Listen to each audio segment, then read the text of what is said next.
Welcome to Amazon Legends, where we have real stories about making it big on Amazon. Our guests are CEOs of large companies and entrepreneurs who became power sellers, also providers specializing in helping sellers, aggregators that acquire sellers, and former Amazonians will give us an insight from behind the scenes. Here is your host, Nick Urison. Welcome to another episode of Amazon Legends. My next guest today is a marketing expert. She spent almost 15 years in the business, working with major brands, large corporations such as Johnson & Johnson and Clorox, as well as startups. So she covered the entire spectrum. She knows what it's about to build a brand. And today she works with Amazon sellers, building their private label for baby products, which happens to be her category, and that's what we're going to talk about today. And when she's not working, she's the mother of two. Of course, she's still the mother even when she's working. So her hobbies are all things related to family. And so with that, everybody, meet my guest, Brooke Shapiro. Welcome to the show, Brooke. Thank you so much. Thank you for having me. I'm so excited to be here. Oh, it's a pleasure to have you. 15 years in the business, huh? For a woman. Mother of two, 15 years. That must be like 30 for you. Exactly. I told myself I was only going to be in marketing for 2 years, and I don't know how it's been 15 years since. So this sounds like one of those stories. A friend of mine, at the time I was living in London, and she's English, and she went to LA for a week over Easter vacation. And the next thing is she's not back in a week. And we asked the family, and they said, well, she decided to stay there. And this is many, many, many years ago. She still lives in LA. So when I spoke to her, she said the moment that she got off the plane, she knew she wanted to live there. So she never had. So your 2 years, yeah. That happened to me actually with California too. I was only supposed to come 1 year. My husband was doing a 1-year rotation for his job in California, in Oakland. And then it was 2 years and then 3 years and pregnant, and you have longer maternity leave in California. So 4 years, 5 years. And I think I'm on 8 or 9 years now. So. Yeah. Well, my father used to say, home is not where you're born. Home is where you make a living. So as long as you're making a living, that's your home. Oh, I like that. That's a good one. Yeah. All right. So we're going to talk about marketing to parents, baby products. And there are many advantages and disadvantages. And one of the advantages is babies grow up quick, right? So there is a good chance that they can become a recurring customer where you increase the lifetime customer value. And at the same time, you've got challenges about how do you connect with these parents. So tell us, what is the right way to market to parents? Yeah, I always say there are 4 ways that you market to parents. There's the pain points, there's explaining like the testimonials, there's the safety element, and then the cost versus value is also really important to parents. So those are the 4 ways.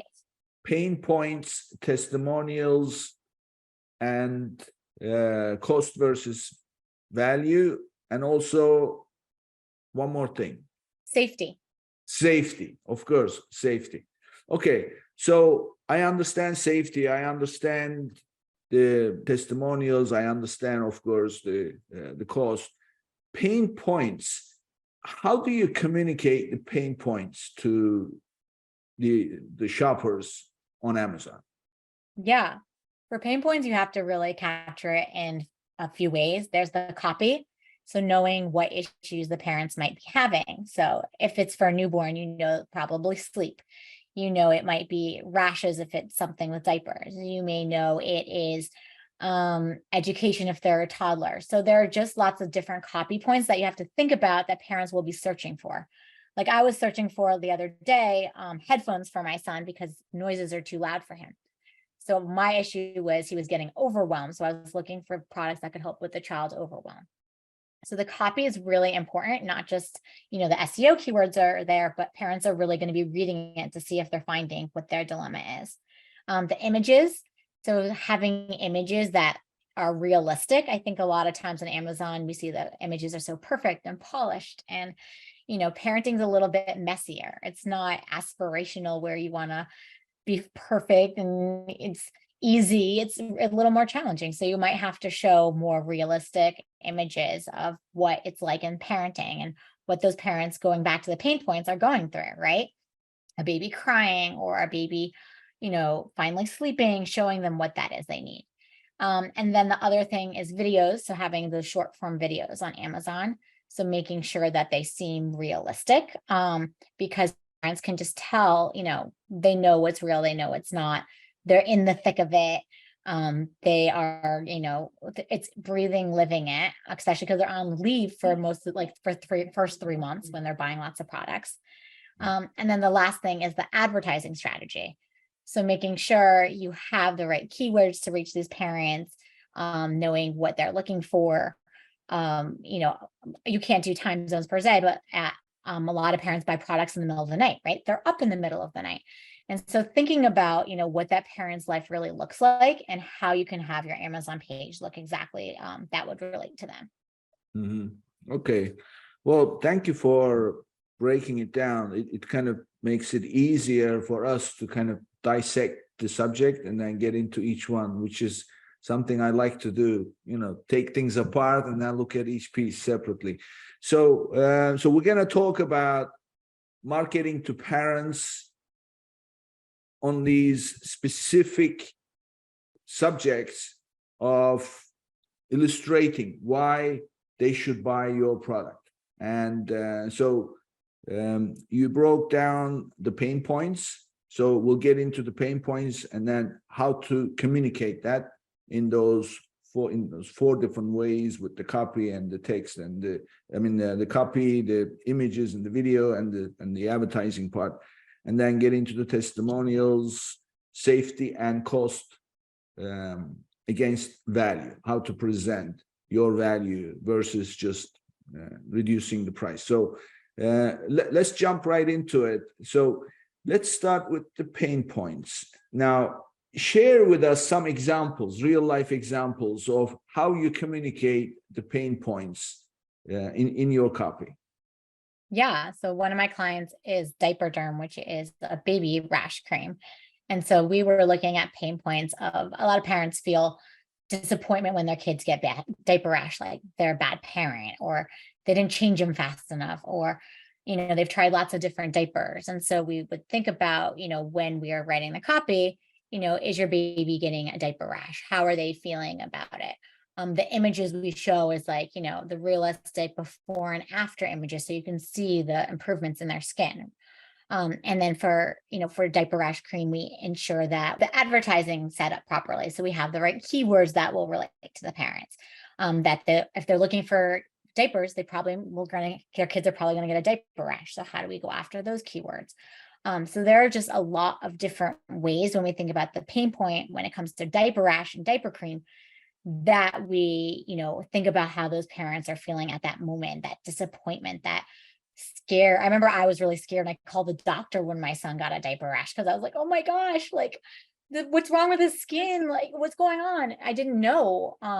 And so it's just really important that you think about what those parents are going through, because it's just such a new stage in life with parenting, right? You've never done it before. Everyone's so unique. It's not like grilling where it's a little bit more. I used to work on Kingsford charcoal, where it's more like set it and forget it. Once you got a griller, they're a griller for life, right? And everyone is grilling the same meat. So it's kind of similar. But for babies, it's such a wild, wild west of like, what is happening in these parents' lives. And if it's their second kid versus their first kid and everything like that in between. Something you said about the diaper example, you made a statement, there's a question, you put a question, is your baby getting a diaper rash? Right? Yeah. That's a great first bullet point to put as a question, because that's how you connect, because it's a real question for a real scenario, and right there you've got a solution. But in order to present the solution, you have to make that connection. So that question will resonate. So my question to you on that, because now we started with the bullets, because let's face it, the title itself is irrelevant, somewhat irrelevant, as soon as you land on the product page, right? So they saw the title, they saw the pictures, so now you're on the product detail page. So they're looking at the rest of the stuff. And the first thing that they're going to see, if it's a desktop, is the first bullet. And that's your opportunity to connect. Of course, they first see the pictures. They look at the pictures. 9 out of 10 people are looking at the pictures. How do you marry the pictures with the copy? Share with us some ways to do that. Yeah, definitely. A few things I just want to say, actually, for parents, most is on mobile, right? You're like, you notice something happens, then you open your phone. You're not necessarily going on your desktop as much, except during pregnancy. So before your baby comes, usually you have a lot more time and you're planning and you're preparing.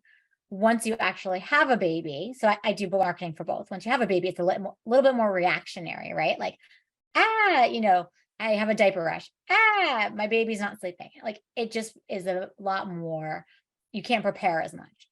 So a lot more parents are actually on mobile versus desktop. So when making those pages, you have to always make sure it's mobile first, I think is the biggest thing to take away. And the images are mobile first friendly versus thinking about it on like a big desktop where they have lots of tabs open, right? That's more pregnancy. So with that, what I also like to do for my clients is, since many are startups or early stages, is when it comes to the copy and the imagery, I like to see what I can use in other forms of marketing. I know this is a little bit of a throwaway, but I don't like to always just make content for Amazon or just make content for my other marketing channels. I try and make all my marketing work across as much as I can, or tweak what I'm doing as much as I can. So when it comes to Amazon, if my client, we're making their Amazon page first and then doing the marketing plans later, I try and think, okay, we're going to make this for Amazon, but what else are we going to use this for? Is it's going to be on their website? Is it's going to also be a social media image and the post? So I try and think of lots of ways that we can use that content, which I think is really what's been the success for a lot of my clients, because so many people are using lots of touch points for Amazon, right? And social media is a channel to drive a sale on Amazon, right? Their email might drive a sale on Amazon. So I make sure that all the imagery and the copy can live across multiple areas, since it takes 7 times for a customer to usually make a decision at least. So I want to remind them over and over, and they see it similar and similar again. So I try and make sure all the copy and the images can also be used in various ways. So that's how I tie it together. Okay, so you said a few key things. I want to repeat it.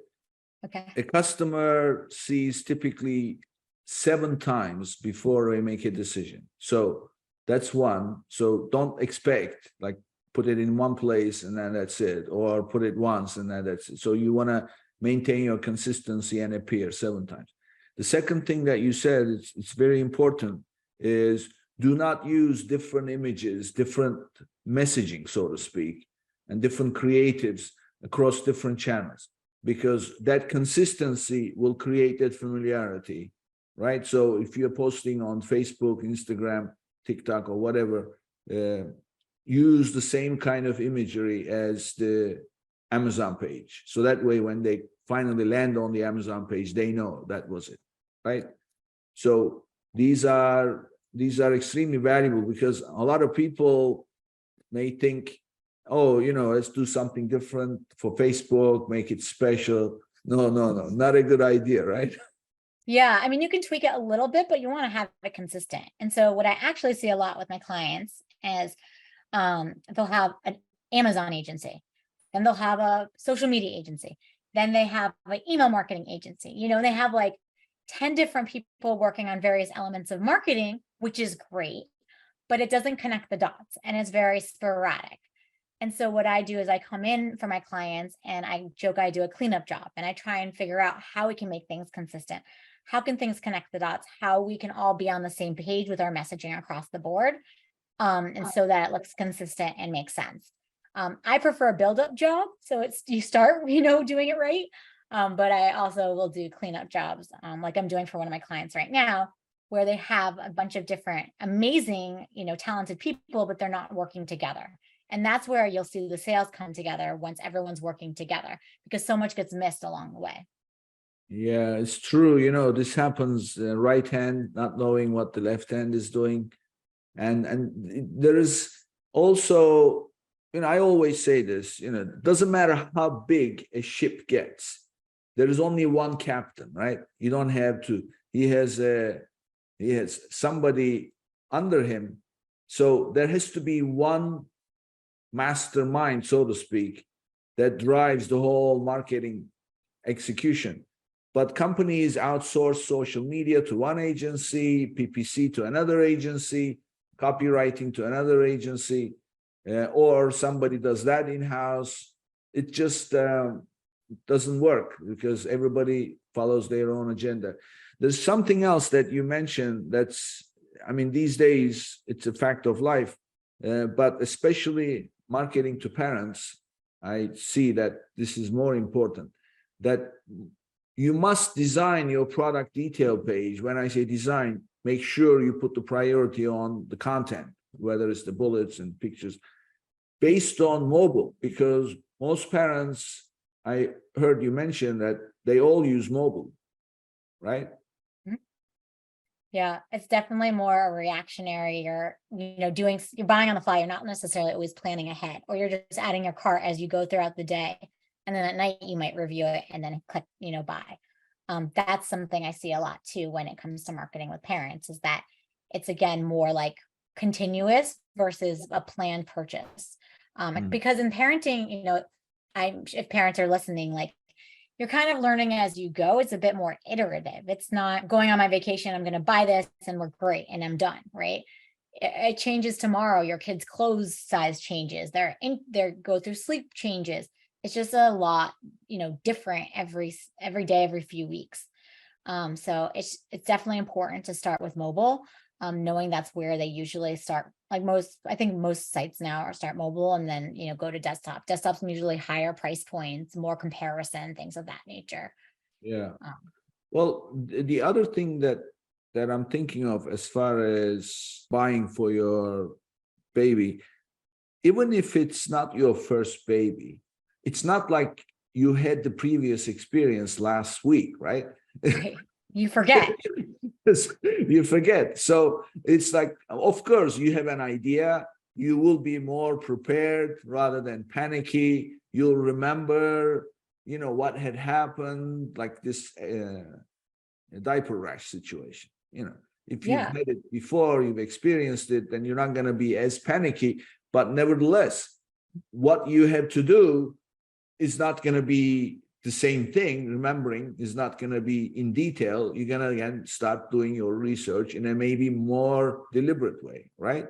Yeah. And I guess I'm going to say three things. One, so much changes. My kids are 24 months apart, and products were completely different for my son than my daughter in 2 years, just because innovation's happening so quickly, right? Like with AI, tracking, smart devices, et cetera, right? So that was like, a lot of stuff was obsolete by the time I came to my daughter. Two, if it's a boy versus girl. Three, it's anything that was easy for my son, like bottle feeding or sleeping, was hard for my daughter. She didn't take a bottle. So I had to figure out I think I bought 15 bottles. She didn't sleep. I had to get all the different sleep sacks, all the things I thought was easy for my first completely changed. And there's just, again, different dynamics as you add kids too. So another one of my clients is called Canella Cane, where you put this device on your neck and it can hold the bottle for you. So if you go from 2 to 3 kids, your two hands are full with your two older kids, and you need to feed this baby. Now here's another device that can feed your third baby. So the innovations, you change, you might be older, you might have moved. There's just so much that changes every time. It's not necessarily set it, forget it is the hard part. So you're constantly having a client, you have constantly a new pool of people, how you remessage them, if you need to have products that grow with them, or you just need to know, that's why Amazon can be so good, because they buy once they subscribe and save and they're done, because you don't need to have that email marketing relationship with them, right? Because your product is just a moment in time. If you have a product that grows with kids, or it might be longer lasting, that's when your website makes sense and more email marketing makes sense. because you want to keep messaging them. You want to keep, having that relationship. You want their first party information. But a lot of times for baby products, it's great on Amazon because it's just a quick moment in time, subscribe and save. They're getting a lot of stuff anyways, you're there. So I always, try and help my clients figure out the mix of energy towards your website and how much energy, because everyone pretty much has a website nowadays, right? And how much energy you put on Amazon and what those sales should look like. And because you don't want to cannibalize your business either, which is a big question a lot of my clients ask me about. Yeah. So going back to use of mobile and communicating that pain point, and then using the same example that is your baby getting a diaper rash, then you would want to have an infographic of those pain points, right? So that would be something where you would translate the bullets. Of course, you would have more of those pain points and more of the points that you want to make in your bullets, but somehow translate those bullets also into an infographic and then incorporate into your images, right? That's another thing that would probably help, right? Yeah, infographics are really great on what my clients' products can solve for. Also comparing them to competitors when possible, right? Like our products have, I'm making up zinc oxide, petroleum jelly, blah, blah, blah. But these products have 500 ingredients, right? So we can show how we're more natural. So comparing, ingredients less to show anything natural. You can use infographic to show how much quicker it could heal. There's just a lot of like before and after comparisons that you can use visually from the bullet points into infographics. And we've seen a lot of success. Again, I hate to hammer this home, but parents are usually half asleep because they have babies in the middle of the night, right? And so anything visual and like brainless is really going to be key than trying to read lots of words, right? Like they will read words, but also know their brain's half there. They're in flight or fight mode, right? If they have a super little newborn. So just like understanding where they are at that moment in time is really key if it's a new parent or even anyone's marketing and understanding what that person's going through. Yeah. So what I'm hearing from you is really go easy on the copy, but focus more on images. And something you said, provide before and after pictures of how your product is enhancing that baby's life and therefore your life. Yeah. Making it easier for you. So it's not so much like a problem like rash or others, but also you could provide more comfort, more better life at the end of the day. That's what it is. So you want to provide those in before and after pictures specifically, and then provide as many of those as possible, especially I would say in the A+ content, right? Yeah, definitely. You definitely want to show images of what change looks like, how fast you can change something. I always joke any product, again, back to any parenting product, is really focused on how you're helping parents sleep, how you're helping parents save time, how you're helping parents save money, right? Those are all the pain points that parents are going through at that moment. And so when you can explain that, you're going to get more sleep because your baby's not crying about their diaper rash. Great. You're going to get more, you're going to save money because you're not needing to change as many diapers. Great. And so once you can figure out again, back to the pain points, you can use that communication visually in images or also, lightly in the copy. That will set you up for more success. Yeah. 3 things you said: sleep, money, and time, right? Yeah.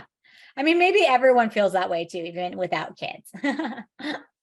Well, I mean, listen, I'm sure, you know what they say, it doesn't matter how much money you have, you always need more. So, I mean, everybody, but it's not like the parents. I remember when you and I first had our conversation, you shared with me how much it costs to have 2 kids in a preschool. I mean, my jaw dropped. I mean, I don't have kids, so I wouldn't know. But I mean, this is a huge cost. So when parents say we don't have enough money, that's more valuable than somebody saying, oh, I want more money, right? Yeah, I think they say now you're supposed to have saved $200,000 before your first child in order to like set them up for public, even that's just sending them to public school, but having $200,000 saved ahead of time just for your hospital bills, depending your insurance, even with insurance could be $15,000. Again, it's really hard to get kids into childcare, right? If it's there's no universal preschool right now, so either parents aren't working, who's watching your child, you're having to pay for childcare. Anything starting to save for college, college right now is at $58,000 for even public schools, I believe. So $58,000 a year for college is, there's your $200,000 alone. So it's very expensive to have kids right now. That's why people are saying, now it's like a luxury to have more than one or two kids.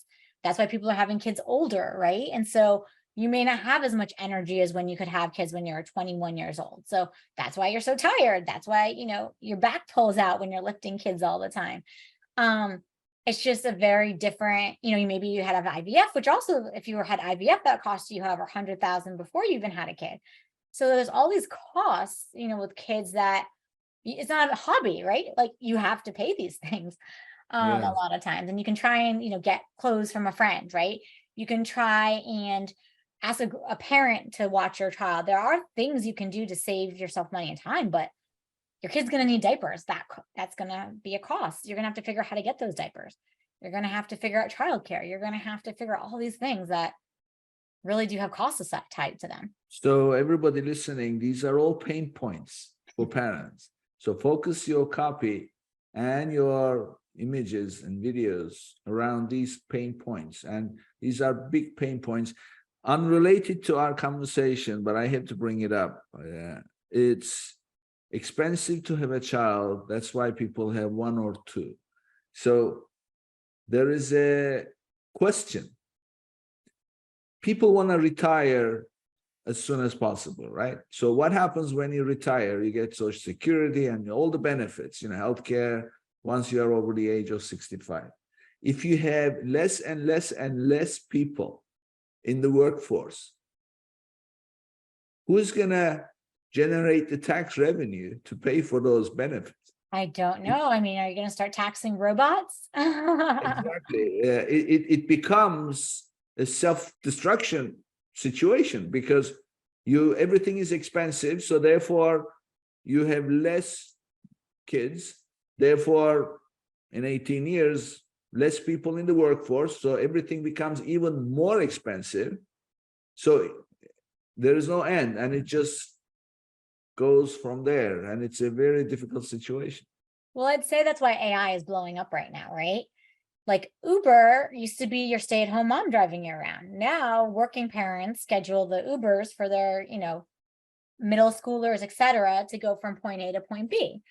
Right. There's just so much more AI technology in parenting right now, like building friendships, connections, asking questions. AI is supposed to be helping save time. I'm learning my AI myself. I'm not going to lie.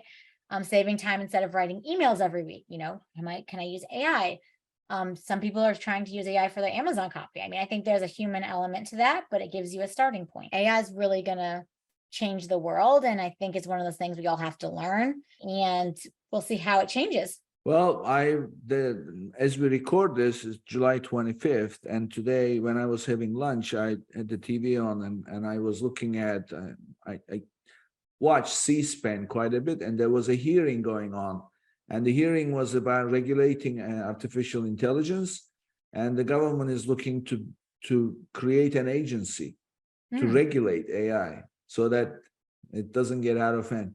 I never trust politicians, but anyway, let's see what happens. Okay, back to the pain points. So talk to us a little bit about connecting your advertising strategy with your copy and your creatives around pain points. Share with us some ideas how to do that. Yeah. So another one of my clients is actually a soup brand that they're really great for helping moms postpartum. And we created videos on social media that we would say, hey, it's exhausting to make a meal. you need to get as much nutrients as possible. Having that video on our social media, and we would drive them back to Amazon. So that was one of the ways where we were using one channel to drive to Amazon. Before I started, they just focused only on Amazon and only on social. But when we could tie the two together, we're able to generate more sales as a result, because we weren't cannibalizing ourselves. We were in fact just driving where it's easier to, from a shipping standpoint and everything, to drive our sales. So that's one of the ways where, instead of thinking of Amazon one way and social media another, we were able to tie it together. And then also we would have advertising on Amazon as well, looking at various keywords that make sense for us. We'd look at our competitors' keywords. Looking at the flavors was really key for us to hone in, as we have really unique flavors, and just having our advertising set up in that way, we were able to drive more sales with the Amazon algorithm. And I'm sure listeners know, from an advertising standpoint, Amazon, it's a flywheel, right? So you have to get the flywheel going, and then once you get it, it'll start like kind of going on its own. That's the way all advertising in fact now works nowadays too, is this kind of flywheel effect, where it's a little hard in the beginning. You might get good results at first, then it might dip a little bit, and then you'll start getting everything kind of in the flow. I have something important for all my listeners. Sellers lose money on lost or damaged inventory with Amazon, which can add up to a lot over a year. Did you know that there is a way to claim all your losses? Getida is the global leader in Amazon FBA auditing and reimbursements for Amazon FBA sellers worldwide. They deliver results with no upfront costs. They get paid only when you get paid. Visit www.getida.com/legends to learn more and sign up. And thanks to our friends at Getida, your first $400 in reimbursements will be free.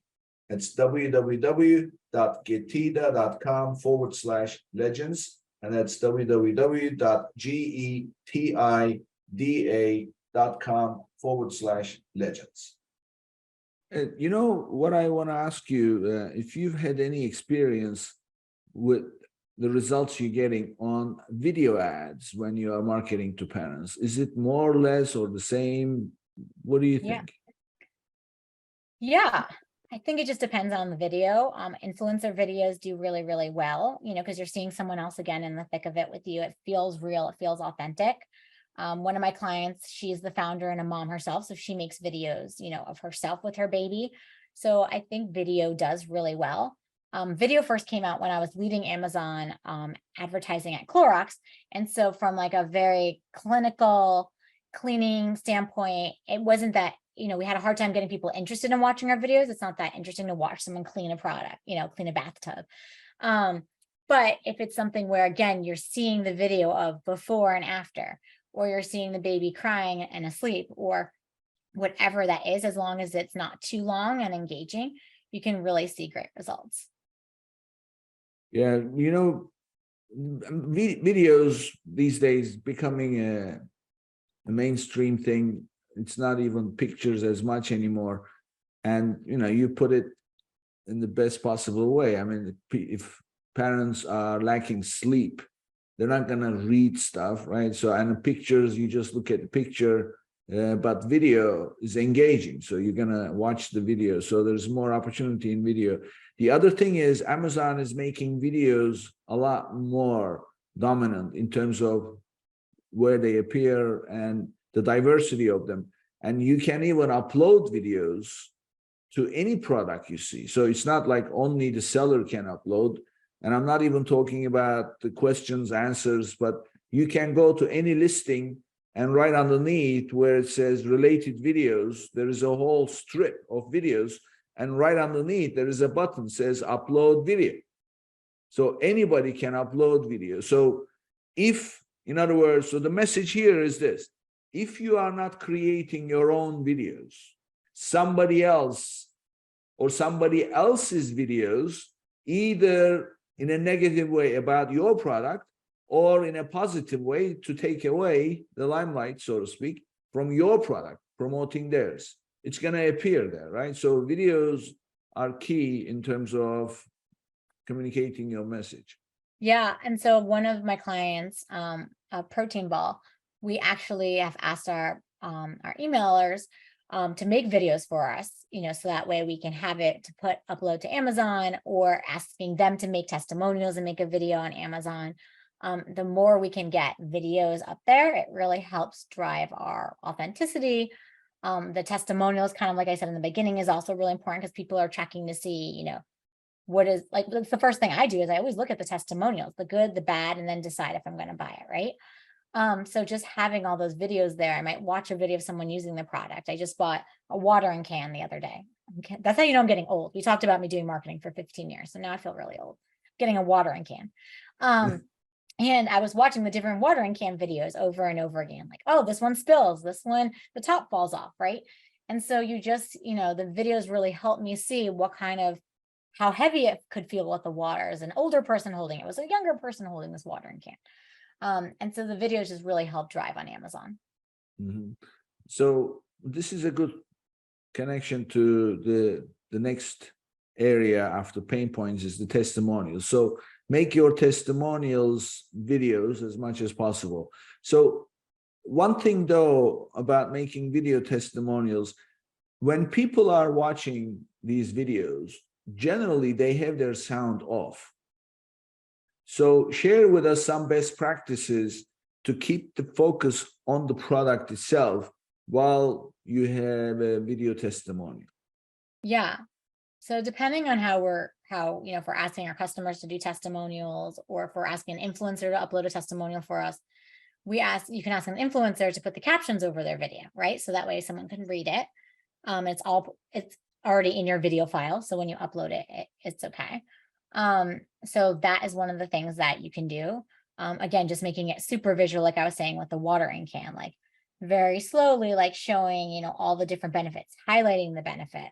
But you have to, it's a mix of really engaging for something that's kind of sometimes boring, when you're talking about different product features or different colors or whatever it could be. So you have to, either work with an agency or a content creator that knows how to, kind of keep the pace of the video so that if someone sees it, it's still engaging enough. Mm-hmm. Yeah, so you could have I'm just thinking now aloud based on what you said, you could have somebody talk about the product, but really you want to show the product and different features of it. And they could be in a little circle in the corner talking, and then you could have the main area in the video frame with the product indicating, what it is that they are referring to, with subtitles, of course. So that way people can see exactly what's going on with the sound off. Yeah. And oh yeah. Yeah, go ahead. I was just going to say, for anyone who's doing it themselves, you need to have a really clear brief, right, of what you're asking someone to create, or, about what you want them to highlight and what you want them to show, because that's how you're going to know if you're going to get a good result back in a video where you're really happy, or you get something back and you're not thrilled with it, right? So there's something called the brief that you write that needs to be crystal clear of what you want it to show, how you want it to look, the length of it. That creator probably knows, Amazon best practices, but they don't know your brand the way you do, is what I always tell my clients. Yeah. Well, when you mention that, you kind of open the door to a whole subject that I like to talk about. Not going to get into it too much, but when you are making a video for a product or whatever, at the end of the day, make no mistake, you're making a movie. So think about movies. First, there is a book, somebody gets the rights, and then that book turns into a script, right? That script turns into a movie. So when you're making a video for your product or testimonial, whatever the case may be, you have to write a script. You cannot just ask somebody to do this because they don't know. And so you call it brief, and so I call it script. But I usually, when I do the scripts, I start with how long it's going to be so that they can understand the whole outline, how they should lay it out. And then frame by frame, we describe, this is what we want, start with the music or start with whatever, and then here, and then pause here, pause should be so much and blah, blah, and then emphasize this, emphasize that, and things like that. So making these videos, whether it's testimonials or otherwise, it's you really have to put some thought into it, right? Yeah, I thought you were going to go with there needs to be a beginning, a middle, and an end too of a video, right? Because you can't kind of have it fly in the universe. It kind of has to have some kind of arc and framework. Like there's no like end per se, but it can't just be sporadic, like Right. 5 times faster, 8 times cleaner. Like you kind of have to have like, okay, here are short reasons you would buy it. Here's like short-term wins. Here's the cost savings, like I was saying earlier. And here's, what the benefit is going to be in the future. If you buy 5 today, you'll get 1 free tomorrow, whatever that could be. I'm just making something Yeah. up on the fly, but it kind of has to have some like pattern to it, I guess I would say as well. You just can't just be like, because customers Yeah, just yeah. can't handle that. Yeah. I mean, it's like throwing somebody so many balls one after the other. So whatever it is that you're putting out there, then indicate the benefits of it, how it's going to impact them in a good way, and then move on to the next one and the next one. And then I always say, end every video with a call to action. Mm-hmm. But not necessarily. First of all, you can't offer coupon codes or anything like that. You can't make it time limited, like sensitive. It expires. Amazon, you can't upload those to Amazon, but there are other ways to do it. So so testimonials would be key. So moving on to the safety part. So what is the best way to articulate the safety, and share with us some safety points that carry a lot of weight with marketing to parents? Yeah, safety right now especially is all about chemicals, radiation, overheating babies. All those things are really popular right now. It's not a good thing, but like parents are starting to realize, and so a lot of safety features, like you notice a lot of foods now all have like less than 5 ingredients, right? Because people are reading ingredients more and wanting less chemicals in bodies. Making sure it's like been tested and approved, having something that says pediatrician recommended, having something that has been around for a long time so they know there's not going to be a recall on the product. Safety is really important. I launched a baby formula last year called Namu, and we were really focused on creating it. The product was a baby formula that was molecularly equal to breast milk. And so baby formula had the baby formula shortage last year. Because there was lead in the baby formula. So parents are really, really worried about the chemicals in product. And so we had to make sure when we're making our content and everything that we really had at the upfront that the safety is going to be there. It's a safe baby formula. We don't have any lead in it. It's completely natural. We're using all natural, it was biomedically made. And so it was just using like yeast in a pressure cooker. And so long story short, we were just trying to show how it is safe. It's all natural, and getting that out there to parents so they knew why we were doing it and what the benefits are. Mm-hmm. Yeah, I did in a few episodes, we had this long discussion about connecting with people. And connecting with people will happen based on core feelings that you have between people. And I had this seminar, and the speaker pretty much listed and said that there are 8 core feelings that connect 100% of the world's population. In other words, if you know what those 8 core feelings are, and take the ones that are applicable to your products, and then you create your entire content around those core feelings, you will connect with your audience. And guess what's at the top of the list? Safety. Exactly. So it's so powerful, and especially in the case of parents, it's even more important, because the thing is, my parents were doctors, and everybody in my family are all doctors. And my mother used to say, one of the hardest areas is to be a pediatrician, because anybody else can say what's wrong with them, but the kids can't. Right. Baby, you don't know, right? They just cry. So they cry anyway. So they and same with veterinarian too, right? And babies and pet products are the number one, number two industries out there, actually. And then the third, I think, is weddings. So, which then leads to babies, which leads to pets and babies, right? So it's all kind of cyclical, those three giant categories. And pets are similar, right? And babies, no, you don't know what the issue is. It's hard to tell. They're also smaller, right? So like putting, and if you're trying to do blood work or if you're trying to fix a bone, whatever it is. Delicate, right? You can't do things with too strongly. And so it's very hard. So there's this constant feeling of vulnerability for your baby is always in your mind. And then when you add safety to it, and at the end of the day, you're going to buy a product and then put it in their body or on their skin.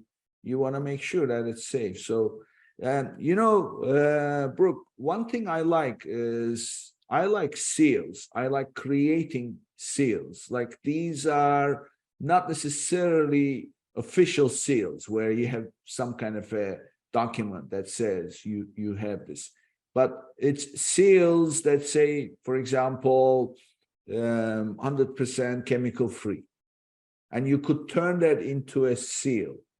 And whatever your features are, have you ever used anything like that? And give us your thoughts about applying that kind of strategy. Yeah, I'm similar to you. You don't always have to pay for it. When I first started marketing, we'd always pay the magazines like Good Housekeeping Award of the Year, right? And the Parents Association or the Eczema Association, because I worked on Neosporin eczema launch.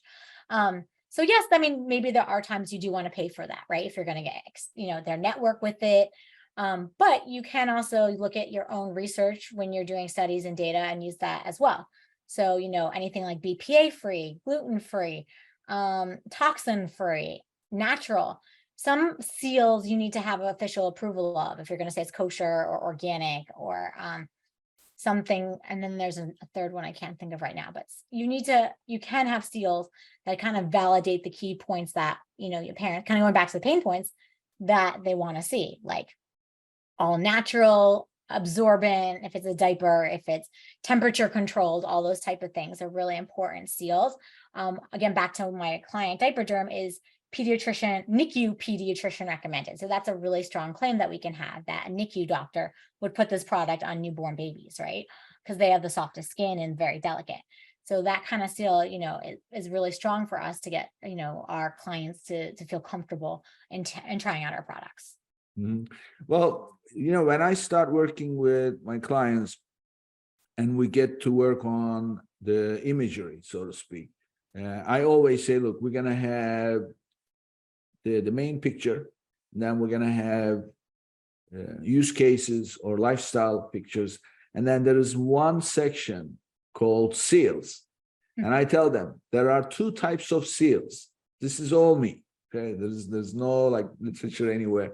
I just came up with it. There's two types of seals: official seals, unofficial seals. So official seals are things that you have to have something to prove that you qualify for it.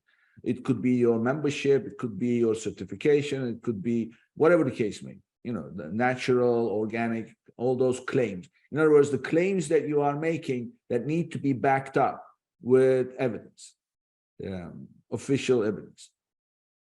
Those are fine.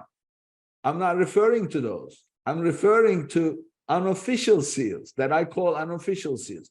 Unofficial seals, I give you some examples. I had a client, not baby product, but they sold pillow covers. And one of the things that we found by reviewing their competition's reviews, that one of the busiest listings in that category, they were using zippers, and the zippers kept breaking. So what we did, we created a seal with a zipper and a red line across it, and we put the caption under it: no broken zippers. Now, that's not an official seal. Right. It's an unofficial seal, but perfectly useful to articulate the message where, this is what my product is going to offer you. So therefore, and also it's a picture, so they don't have to read it anywhere. So I'm sure that you can think of many other ways, but creating those sales, and then, of course, you can create as many as you want. Just think of things and then make them up. But you also ideally want to have a couple of official seals, and then you create a blend of them as like a strip, and then place those under every picture you have. So that kind of enhances the trust factor all across the board. Lifestyle pictures, infographic, whatever. Yeah. What do you think about that idea? I like that. And I know I like, this is Amazon focused, but I can't help, as I'm a Jill of all trades with my marketing as Right. well, is like thinking about how you can also use that on your TikTok videos, right? Because it's now like an insight that you can make some Instagram or TikTok video for, right? It's an insight that you can write in a blog for on your website. It's an insight, for your email marketing. And so that's why I always say to my clients, Amazon's a tactic, right? It's one part of your business. It's an important part, and you need to definitely put your energy there. But it's like an insight tool as well. And you can use that from the testimonials and everything to learn about what kind of video content to create. You can use that information to make another video on your social media. And so I think, your insights on the not broken zippers is really, really interesting. We've done that for some of my clients as well. One of my clients, they're in glass jars, and their competitors' comments kept saying, oh, comes, spilled every time. And we said, no spill guarantees, like if it's spilled, we'll replace it, which we would have done no matter what. But we saw, an uptick of people wanting to buy our soups versus others because they knew it wouldn't come spilled. So there are just some things, to your point about looking at insights and these unofficial seals. I never heard that term. I really like it. That you can create to help your clients on their Amazon pages. Yeah. Great. So let's talk a little bit about cost versus value. So Okay. Explain what that means and how do you articulate that on your page? Yeah. So we kind of touched a little bit about how expensive parenting is, right? And so Right. there's that element of it, but it's your child. You're not going to really skimp on something that could hurt your child. As we talked about safety, we're not going to skimp on something that may or may not work because you're so desperate and you're tired. So parents are willing to pay if it's really, you can show that it works. For example, there's a baby product called the Snoo, and it's essentially a crib that shakes, and it's very, very expensive. I made a bootleg version myself because I didn't want to pay for it. But so many people are like, you know what? I know I value sleep, and sleep is the most important thing. And if this is going to help me sleep, I will pay that. And their business, the Snoo, has exploded. It was like the #1 product. And now there are all these improvements to the Snoo where you can track your baby's sleep schedule and their habits and their temperatures in the Snoo. All this, long story short, if you give parents sleep, they're willing to pay for it, because if they get more sleep, they can do better at work. They're not going to be as depressed. They can perform better. So parents are willing to pay for sleep, as I mentioned earlier, which was one of their giant pain points. So that's why products like the Snoo, where they are giving parents back sleep, can cost a lot more, and people are paying for it. And also, if you can show that, especially with baby and kids products, that there can be a resale of products. Like if you're familiar, there's a shoe called Play. They were only website direct, but the point is if I buy something, I know I can sell it in a few months later, right? Because it's only a short portion of time for my kid. So I'm willing to pay more for this, baby rocker, because in 3 months I can sell it and get pretty much all my money back. So, cost versus value when it comes to parents is really key, because they're willing to pay, but they also are in a crunch of payment time, but they're desperate and it's their baby. They're not, kind of like I was saying with pets, they're not going to do it half-assed. Can I say that? Because they want what's best for your child, right? It's for you. It's interesting. One insight is I found, because I also am a CEO of a company called Sprinkles Parents, where I provide parents education, activities, and resources. And so on that side of my business, parents always have a hard time spending money on themselves, like paying for themselves to get a training because they think they should know how to do it. Parents paying for themselves to get a new sweater, Parents are doing everything for their kids. It feels selfish to do something for yourself at first when you have a kid. But when it comes to your kid, you're willing to pay whatever. That's why private schools exist. That's why camps exist. people are just more willing to pay for their kids and, needing to do something to help their kids' success, because that's what parents' job then becomes. Your kid's success, right, is your success. So you want to set them up for success. You want to give them the best product. You want them to be confident in their clothes. You want them to be, having a great learning math and learning science, whatever it could be at a young age. So that's why all these baby products are blowing up. Yeah. Okay. So the lesson is, don't focus on the cost. Again, this goes in the imagery, it goes in the video, whatever, in your A+ all over the place. Talk about what it's going to deliver for the parent to get more of what they are currently suffering from, whether it's sleep or anything else. And also the point you made about resale value. So which one is better today? Spend $100 on something and then write it off 2 years later, you never use it, but spend $200 and then, resell it for $150. And of course, the cost is that, of course, that goes back to saving money, right? Which is another problem. Right. Or something like, just to kind of wrap this up too, is like double strollers, right? Like most people know they're going to have 2 kids, or, so they don't buy the single stroller. They're always buying the double stroller. So like Vista Baby and Mockingbird, like their biggest seller are always the double strollers, because people are thinking about the next kid, or they're thinking about if they share and, childcare with someone else, like a neighbor. So that's like one of the things where you're paying more now, but you're going to be using it for a while, or it'll extend, versus if you just get that one stroller for one kid, you're going to have to buy another stroller again. I made that mistake. I bought the one stroller and then I had 2 kids in 2 years. And I was like, oh, I have to buy a second stroller. Well, this applies if you plan to have kids like one after the other, right? Yeah, I didn't actually plan to have kids one after the other. I thought I had COVID, but turns out I was pregnant. Same symptom. I've never heard that before. Yep, I was achy. It was like March 2020. I was achy. I was tired. I was nauseous. I was sick. I was like, oh my gosh, I need to quarantine myself from my family. And then I went to the bubble suit people, if you remember those during COVID, that were doing the tests. I was in New York at the time. And they're like, lady, you don't have COVID. I'm like, but I have all the symptoms. And they're like, you're kind of emotional. Like, do you think you're pregnant? And I was like, guess I am. Well, there are some people like that. Generally, medical community, of course, but also, older women tend to understand when a young woman is pregnant. So they say, oh, you're pregnant, before even the woman knows, oh, you're pregnant. How long have you? And then I'm not pregnant. No, you are. Yep, that happened to me when I was working. Well, that's great. So the lesson is, focus on what your product is going to save the parents, whether it's sleep or money or time. Just focus on that. And you can't put a price tag on it, of course. Pretty much.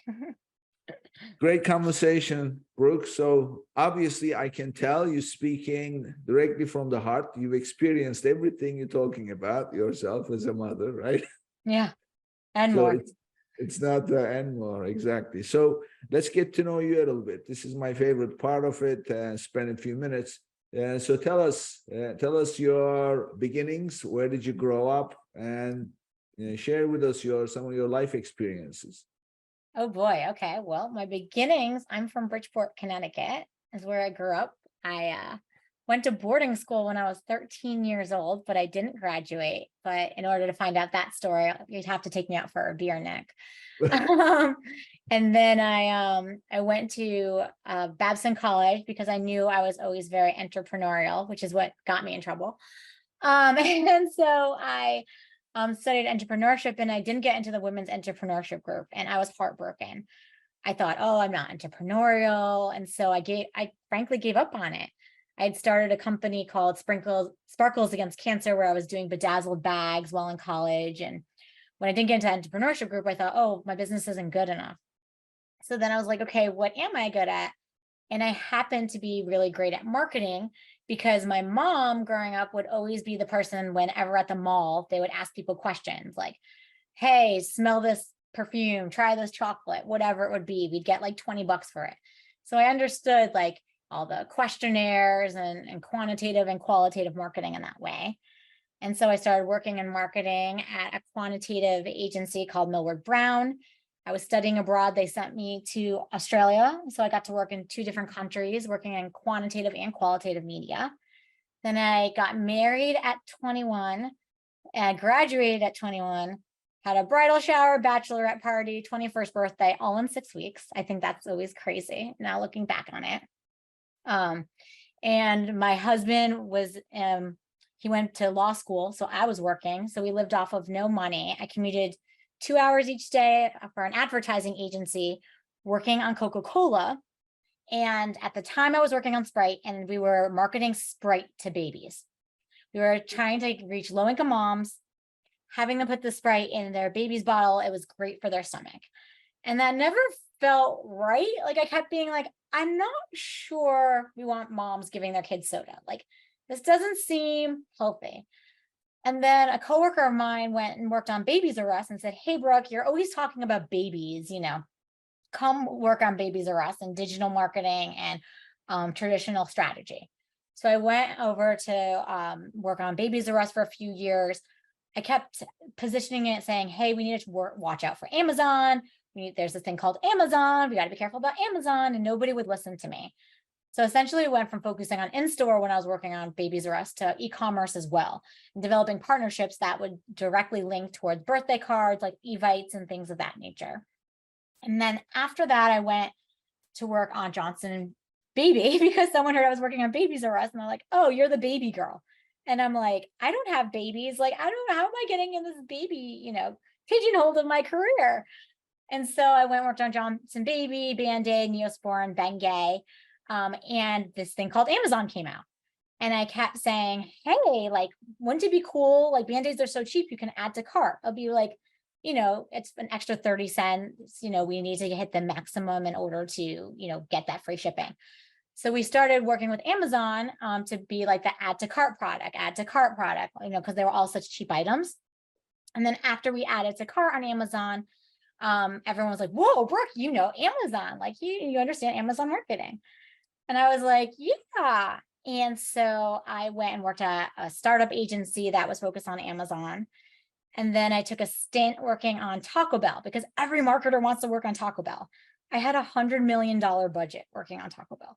Like that, wow. Imagine getting to play with that. That's just digital media. That's not TV. That's nothing. That's just like straight digital partnerships, anything digitally related. It was nuts. It's every marketer's dream, but we are launching a product every 3 weeks. Imagine doing a launch every 3 weeks. So I learned a lot in that time, and I was managing a team of 30 people about launching products and what it takes and moving quickly and repurposing assets and just thinking of things across the board. And it was a really great experience. And I also learned about the cult of the brand. It wasn't, Taco Bell doesn't taste good. It's not healthy. It's not like you don't feel good afterwards, right? But what Taco Bell always did was like they understood the brand. They understood your pain points. Like it's 1 a.m. I bet you're really hungry, right? And I bet you, like it's really cool to go to Taco Bell, look at this cool band that we sponsor, this cool experience. And so I really learned a lot working on Taco Bell. And someone I saw when I worked on Babies R Us, ironically, was like, hey, you moved to California. We need you to help with Amazon at Clorox. So I went and I helped with Amazon strategy and advertising at Clorox and was 50% on the brand and marketing and media business. And then I was working at Clorox for 2 years and I told my manager I was pregnant. And his response was, ooh, I'm really sorry. Your career is pretty much over, it feels like. And I was like, pretty sure you can't say that. And he also said I gained a ton of weight and he was wondering why. And I was like, So from that moment, and just all the Babies R Us, I was kind of like, whoa, I need to help parents. Like, this is hard. My career shouldn't be over because I'm going to become a mom. Like, yes, my time's going to shift, my priorities might change. So I just started within my company, just, having resources of like, here's clearly maternity leave. Here's how you return to work. Here's a lactation consultant, here's a sleep consultant, and just like creating that community. And we had an event on the first day of school, and I would just see all these parents struggling. And so I just started a Facebook group saying like, hey, post pictures of your kids. And 200 families right away at Clorox employees just started posting. I didn't even know who they were, just word of mouth. And then I went to the organization and said, hey, can I help parents? And they said, I don't think that's a big enough niche. And I said, let me try. And on March 13th, 2020, we posted it in our like company's page about, can we help parents and employees? Would anyone be interested as a parent that wants like more support as an, work-life balance? And 500 people signed up because it was COVID. So, and all through that, like, I just learned how to like, marketing to parents, whether it's through Clorox or whether it's through this group, and like hearing them firsthand, like what their struggles were. And, I don't know, it just kind of fell into play. And then 2021, Clorox, I had to come back from my second maternity leave. My daughter wasn't taking a bottle. I wasn't able to travel for work. It was a pandemic and I had a baby and they were doing a round of layoffs. And so I left and started community building, connecting with parents again, saying, hey, let's like have a brewery event, or let's like do a trolley. Like, what are some things outside where we can meet each other and feel connected and not so alone and trapped in our house? And then that turned into brands saying, hey, would you mind like doing marketing for me? You obviously understand parents. You obviously have a network of 3,000 families in the area. Do you mind marketing? So that's kind of how everything, I guess, kind of has fallen to place for me. And, I have, like I said, I have 2 kids along the way. They have genetic diseases called Charcot-Marie Tooth, and my husband too. So I live, there are 4 of us in my house and 3 of them are handicapped. So I have to always figure out ways that I can, connect back to my family, do something to help my family. I do it for the diapers of my family, and I want to help families thrive. And that's why I focus really on helping parent entrepreneurs who are also doing the same for their families, or helping brands that want to connect with families. Yeah. Several episodes that we covered about influencers and how to use influencers. And the number one requirement is find someone who feels passionately about your product so that they can speak directly from experience. Now, that's good for your product to have as an influencer, but someone to work on your business to sell your products, if it's baby products, to have somebody like you who has gone through life feeling the pain of, being a parent, and then also professionally understanding how to package that up into messaging and marketing. It's a huge deal. So I'm not surprised that they came to you because you are what they call, a community builder, community of parents, and at the same time, how to market products. So I'm not surprised. So it's a very touching story, especially right at the end, what you mentioned, that where you want to do everything for the family. Usually it's the man who carries the family. Here, looks like you are. Yeah. I think nowadays men and women, household roles have shifted, right? Like both men and women are working nowadays, both men and women. And even, I'm in the Bay Area, so we have lots of gay parents, and 8% of all parents are actually gay. So 2 household parents, you're just splitting work more. You're just more involved. Like dads are more involved than everyone. That's why I always say marketing to parents. I don't say marketing to moms. So knowing that everyone is just so involved in parenting, it's really great. But we've also, I don't want to go on a tangent, but it takes a village, and we don't live in villages anymore. I don't live near my parents. People don't live near their neighbors helping out because we're all trying to survive on our own. No one's at home, most women aren't at home anymore. So there's just so much more pressures, because we don't have that support system in place anymore. Again, back to why, and it's expensive, which is why people are having less kids. So you just, I didn't know how hard it was when I was doing marketing those first few years. And now that I'm in it, I can see how much, how hard it really is. And parents don't always know where the solution is, right? And so if I can bring the products to parents and parents to these products, it's my way, to help parents thrive, to make the world a better place. Because the last thing I will say is, if parents are taken care of, as my theory, like parents are using their skill set, they have a work-life balance, parents are creating, they have healthy boundaries, whatever it is, like if parents are taking care of themselves and doing well, then their kids will do better, right? Because kids are jerks to each other because their parents aren't happy and it trickles down, right? But Right. if parents are like able to be present with them, and if parents are able to be happy and they're not stressed about work or, absent parents, then their kids are going to do well, then their kids will do well, which will make the world a better place.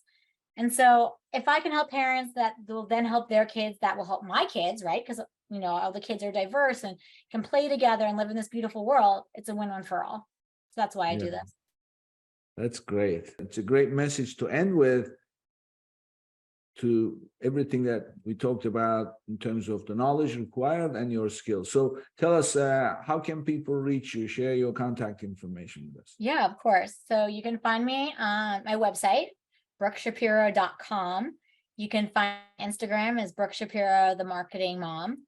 And you can email me, brooke@brookeshapiro.com, as I'd love to meet with you and see how I can help you market to parents, or, any marketing that help you need. Great. I'm sure you'll hear from parents, no doubt, because you connect with them. So this was a great conversation, Brooke, and thank you for being here. Thank you so much for having me, and thank you everyone for listening. I'm really grateful. Before we wrap up, don't forget to visit www.getida.com/legends to learn more and sign up to claim money for your lost or damaged inventory with Amazon. Your first $400 in reimbursements will be free. www.getida.com/legends, and that's www.getida.com/legends. Thank you. And this brings us to the end of another episode, and I'll see you on the next one. If you enjoyed today's episode, be sure to subscribe, rate, and review the episode, and share it with someone you think would benefit from it too.